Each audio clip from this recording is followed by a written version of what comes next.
3 jabs and then a good right hand and push inside. I mean, he's got to show energy. Botha certainly a good target. Not much movement for Briggs. Again, Botha working him behind the double jab, hitting Briggs with a right hand on the side of his temple. And every time he's throwing that right hand, Briggs has countered like that with a right hand. Briggs, no question, faster. He's got longer arms, and he's got the... nice right hand by Botha in counterpunch. I think Briggs was stepped on accidentally by Botha and lost his balance. The feet got tangled up, Steve. I saw that too, but I'll tell you what. Briggs, for his height and reach, should be more effective with the jab. That was still a good punch by Botha. It wasn't the cause, but it was a good punch. Fighting a very intelligent fight. More jabs, okay? More jabs. You're fighting a very good fight. And when you get closer, you want to be able to hit it with the right hand. See, a lot of times while you're rolling, I wish you would just take a step back and check it with the hook. You understand? But he's throwing the 1-2, you're trying to roll on all of them. I don't like it. Just try to take, you got such reflex, just take a half a scoop back when he comes in and check him with the hook, okay? And we're going to take a look at what appeared to be both the stinging Briggs, but it doesn't look like that right hand really was the thing that landed. It appeared to be more of the feet from the overhead. Let's look at the feet and see where they tangle. Yeah, you know what? It wasn't a feet tangling. It was just Briggs off balance. I think he got hit. Botha's tricky when he comes in. He's got that tricky counter punch. And he's been hitting Briggs coming in, but not solidly except for that punch. Not a bad round for both men. I gave it to Briggs, but not a bad round for either one. Both coming out dangerously, was left low. Briggs does have the sharp jab and a long reach, and he's looking to take advantage. Nice right hand by Briggs. You can see the look in both his eyes. It hurt, but he smiled back, just a nice little smirk. Let him know I'm still here. Despite his detractors, Emmanuel Stewart says Briggs is more dangerous than people realize. We'll soon see. Well, the only one that's got to realize it is Botha. Right now, anyway. Nice jab. Flip the head back of Briggs. He's got to snap that jab out there, as Botha. There's that snappy jab by Briggs. There's 2 in a row. Botha smiles at him. At least he's not talking to him like he did his last fight. Good right hand. Sneaky right over the top by Briggs. See, the things that Botha needs to do to get to Briggs, he not only is not doing, but he generally, we've seen him over the past, cannot do. Keep a good pace, tire Briggs out, make Briggs worry, keep the pressure on. He's never shown the ability to hold that type of pace, use that kind of energy, and work that hard. Well, he's going to need it this time, because that's the key to the victory.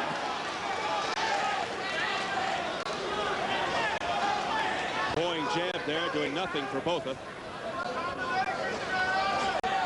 I don't think Botha intentionally wants to throw away the first 3 rounds waiting for this guy to get tired. I mean, I don't think that at all. There he is. He's fighting hard now. He's fighting a lot harder now. Is Botha.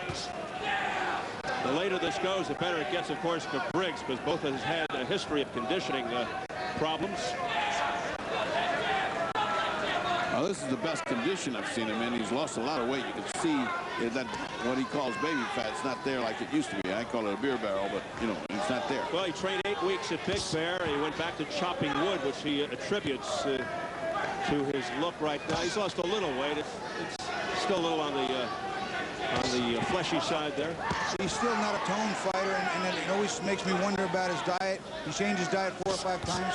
His trainers, his training technique, he's done a number of things differently. Said he lost his baby fat. He's 30 years old. I'm not sure how long baby fat hangs around. Well, he's saving everything for the fight, he says. In the past, he said he worked too hard in the gym under Panama Lewis. No more Panama Lewis, now is Abel Sanchez. You know, great heavyweight, former heavyweight world champion who's in our audience tonight, Larry Holmes. Never had the best physique, but what a fighter he was in his day, and still is. But he was huge. He was a Woolworth building. That guy was big. Oh, pretty good jab. You had to get in the ring with him to understand how big he was. Heading for the bell, round 2. There. Right hand over the top by Botha. Good punches by Botha at the end.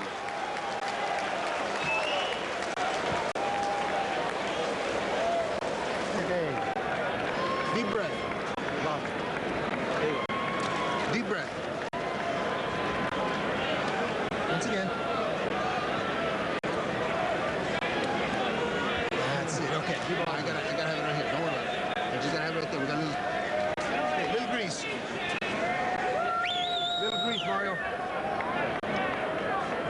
Francois. Briggs came out to make a statement early in this round, using that nice long jab and a straight right hand, snapping Botha's head back, got his attention immediately. And then jabbing his way in later. Well, there's a right hand and a sort of a left uppercut, not using the jab to strip. And at the very end there, we don't have time to show it, of course, but at the very end, Botha got in some great ringing shots, which indicated the first that he landed in combination, and hard punches that he landed. Round 3. Things cranking up. Things are cranking up. Botha's starting to punch hard with authority. There you go. Just missed with that right hand, Botha. Good idea, though. It went right over his left and should have landed. Briggs immediately tied him up.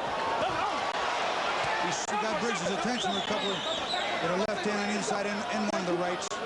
Botha loading up, which could be dangerous. Loading up with that right hand could open himself up on the left side of his body to the right by Briggs. This guy's going all out. Botha knows this is the night, and he's got to look good. Beautiful triple jab by Botha, but no right hand or hook following.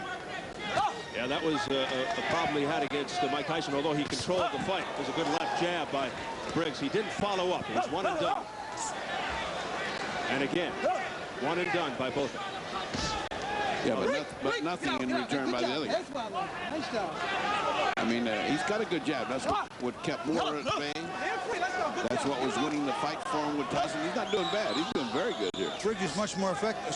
Shannon Briggs much less effective in this round. Both are getting to him a little bit.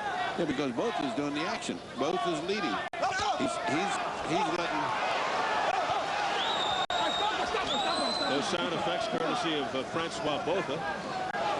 This is what the corner people scream, you first, you first. This is what you'd be screaming at Briggs right now. Big round for Botha. Come on, you first. That right hand, very good frequency. Oh, there's a smacking left hook by Shannon Briggs. Sort of an off-balance shot, but it nailed Botha in the face. Almost lost his mouthpiece and nailed him good, but he came back. He's one of the bravest fighters you'll see, though, Francois Botha. You could say nasty things about his skills. Oh, he's brave. He stands right in there, doesn't he? And this time, he lets loose with a combination, not one and done. He hit Shannon with all three of those shots, that jab following. Shannon's defense is getting more suspect. Botha said George Foreman hit him and he's slow. Now, George is also 6'4", but Botha proving his point. And Botha gaining confidence. Good block off that straight right by Briggs. Both are doing the fighting right now. Oh, an overhand right. That caught the attention of Briggs. Briggs just covering up as Botha comes in instead of trying to counter. He's just covering up. So it's Botha piling up the points. And Briggs breathing heavily through the mouthpiece. Stop punching, stop punching, stop punching there. Stop punching. Come on, Rabbit. Stop hitting me behind the head, okay? All right? You know, fight him clean. Wild miss there by Botha, but no counterpunch by Briggs. Time! Good round for Botha.